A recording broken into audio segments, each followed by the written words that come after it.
But I think for every horrible story that I've read online, I think that there's also been so many moments at Uinta that I'm like, that's not possible here.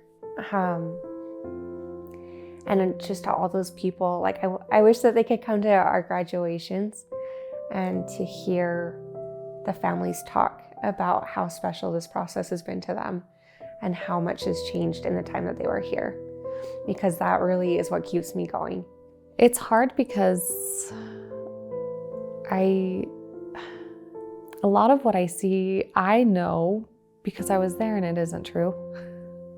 A lot of it I think, okay, that's not exactly what happened, or and that's really hard. Or I think a lot of times what I see is a lot of the clients we work with struggle with looking for connection. And I think that there's been a community that's been created online where they can always find that connection. And it's become a place where they can feel like they have friends and feel safe. And it's kind of gone beyond, talking horribly about treatment, and it's more of just a community that they've built. And that's kind of what I tend to see is the clients that, might have struggled with friendships or maintaining those friendships will latch onto the online world. I would remind people that there's two sides to every story, and everybody's perspective is a little bit different, and that's okay. I understand that not everyone is going to have a positive experience, and that's okay. I know that sending a child to a residential treatment facility is scary, and I know that looking on Google and reading those reviews is horrifying. And so to those parents, I would encourage them to call and ask questions about those reviews and get to the bottom of what really happened, because unfortunately, you don't generally go on Google to leave a good review. You know what I'm saying? And I don't know, just there's two sides to every story, and concerns are normal, concerns are good. Just ask. Reading that stuff, it's just like, oh my gosh, like I can't believe that this actually could ever happen.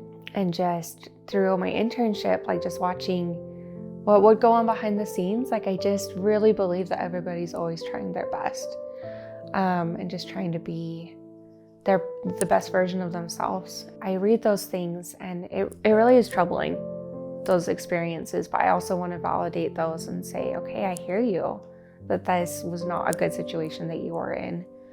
It gives me kind of greater insight to say, okay, am I recognizing any of those things in myself? And if so, how can I get rid of those?